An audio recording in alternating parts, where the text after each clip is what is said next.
This is Virgil Ortiz, and you're watching REED-BBS.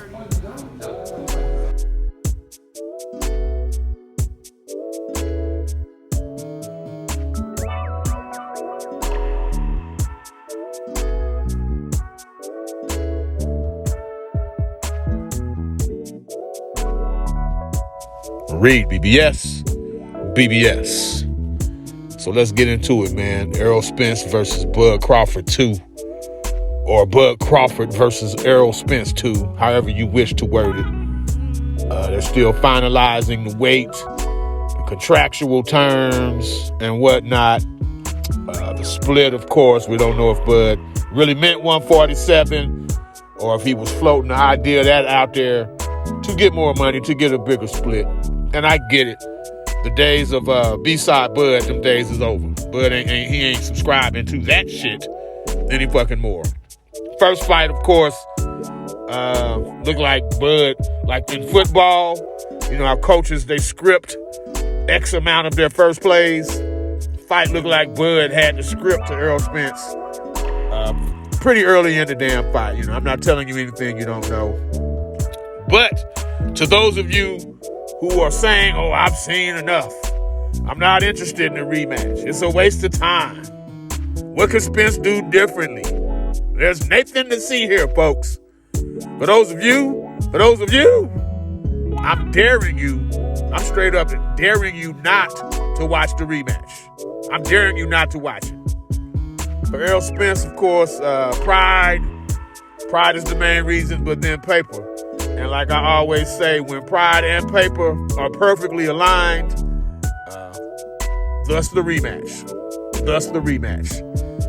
I've watched the first fight many times now, and this ain't no knee-jerk reacting fanboy bullshit on my part. You know, I'm not dumb or deluded enough to tell you Spence will win the rematch. But I can and will pinpoint, highlight, and detail why this is a credible rematch and why Spence cannot be categorically counted out. I'm going to detail what he can do differently. So we can call this the official Spence-Crawford 2 non-prediction video. The prediction video. Now, obviously, the weight. Spence is better suited these days for 54. He's clearly dead. He's dead at 47.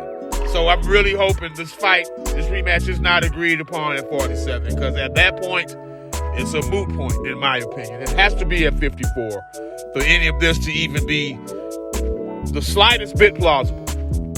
Spence will acclimate and rehydrate better, easier, and healthier for the rematch if it's at 54. And along with that, he made the mistake of allowing Bud to get used to 47 by facing him as late as he did. So moving up to 54, knowing Bud has never fought there either, I think Spence would handle that increased weight a little better, in theory. Spence, now after the Bud fight, he had a grand total prior to the Bud fight. Spence had a grand total of 1 fight in 2 years and 8 months, which comparatively Bud had 3 bouts in that same span, including a warm-up bout versus Avanesian. So Bud got it in effectively with basically 3 times more fights than Spence had in that same 2 years and 8 months. So at the very least, if nothing else, inactivity shouldn't be a factor, which means Spence's timing should be sharper. Will it be sharp enough? I'm not here to tell you that, but it'll be sharper. Another factor is the legs, man. And this is more of some conspiracy theory shit. The Virgil Hunter interview, where he stated that a credible source told him Spence went running in the mountains. Like the week of the fight, he was up in the mountains running. You know, in Spence's defense, knowing his mentality, it was some dot every I, cross every T type of shit, making sure he was ready for the biggest bout of his career. I know a couple of people who made the trip to Vegas with Team Spence, and no one has denied that. No one's confirmed it, but no one's denied that Spence did indeed go running into the mountains of his own volition. It's whether some shit D. James told him to do. I'm not sure D. James knew he even did it. He probably thought EJ just went somewhere. You're in Vegas. They had been there for Frank Martin's fight the week before. So, your trainer ain't keeping tabs on you like that, assuming this even happened. But getting back to the legs, Bud himself, after he dropped Spence in the first knockdown in the second round, when he dropped him, Spence's legs were virtually gone, and Bud himself categorized the knockdown as more of a slip, which he's thinking, hey, I ain't even hit him that fucking hard, and he fell. It was more of a slip, da-da-da. But if you watch Spence's legs as he rises, he's unsteady, man. He's unsteady. Everybody keeps saying there's something not right. There was something off with Spence.